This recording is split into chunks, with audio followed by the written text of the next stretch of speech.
Interactive ATV Trails here. We're at the Arapeen OHV system. We just finished up Trail 33. We actually did it in 2 days because it had rained the day before and it was super muddy. We had a heck of a time trying to get up to at least where Trail 33 meets up with Trail 3. And once we got to that point, we decided to take the right fork. So we started heading south. And that section has some really steep, short sections that are also really rocky and also have some large roots that make it pretty challenging on a dirt bike, and I think even four-wheelers would end up just crawling up over that. And as we got higher in elevation, because we're here in the middle or early June, there's still quite a bit of snow up here, even for a light snow year that we had. There was still quite a bit of snow, and we had to find some workarounds, or we just had to plow through it, which made the trail a little bit more challenging. But if you come up here later in the year, you're not going to encounter that. I would say late June, early July, most of the snow is going to be gone. You're still going to encounter some, but not a whole lot. So just keep that in mind if you're planning a trip down here. It's probably best to wait until late June or early July.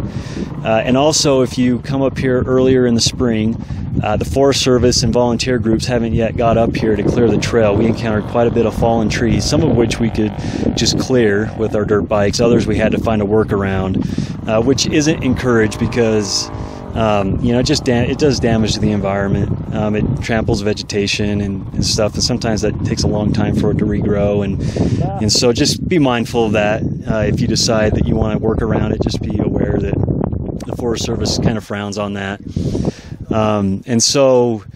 But once we got up to the top of Skyline, we were completely snowed in. There were huge snow embankments on Skyline Drive that completely blocked our path. We couldn't get to the southern leg of Trail 33. So we decided to go back and try it another day. So the next day, we came back up here, and the sun had been out all yesterday and all of today, and the trail conditions are completely different.